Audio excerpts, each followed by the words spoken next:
सध्या कल्की सिनेमाची चर्चा खूप जोरात सुरू आहे। नाग अश्विनने डायरेक्ट केलेला हा सिनेमा आदिपुरुषला मागे टाकत भारतातील सर्वात महागडा सिनेमा बनलाय आणि याचं बजेट जवळपास 800 कोटीच्या घरात गेलंय।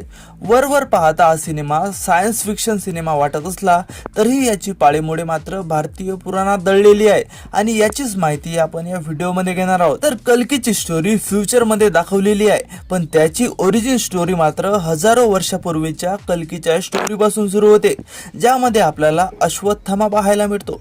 तर कल्कीच्या या कथेनुसार जेव्हा कलियुगात पाप खूप जास्त होते तेव्हा त्याचा अंत करण्यासाठी विष्णू कल्की म्हणून जन्म घेतात आणि हाच त्यांचा 10वा अवतार आहे। असं सांगितलं जातंय की सध्या कलियुगाचा पहिला टप्पा सुरू आहे आणि जेव्हा असे 9 टप्पे पूर्ण होतील तेव्हा 10व्या टप्प्यात कल्कीचा जन्म होईल। एक पौराणिक कथा अशीही आहे की ज्यामध्ये कल्कीचा जन्म उत्तर प्रदेशातील संबल जिल्ह्यात होईल। तो एक महान योद्धा असेल आणि सर्व पापाचा नाश करेल। तसेच अग्निपुराणाच्या 16व्या अध्यायानुसार कलियुगात धार्मिक लोकही अधर्माच्या मागे जातील आणि त्यानंतर कल्की अवतार घेईल।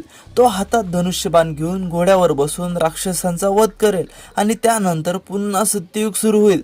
तर अशी एकंदरीत कहाणी कल्की पुराणात सांगितलेली आहे आणि अशाच वेगवेगळ्या पुराणात वेगवेगळ्या कथा पाहायला मिळतात। आता या सर्वांचा अभ्यास करून नाग अश्विन याला कशा प्रकारे सिनेमात उतरवतात हे पाहणं खूप इंटरेस्टिंग राहील।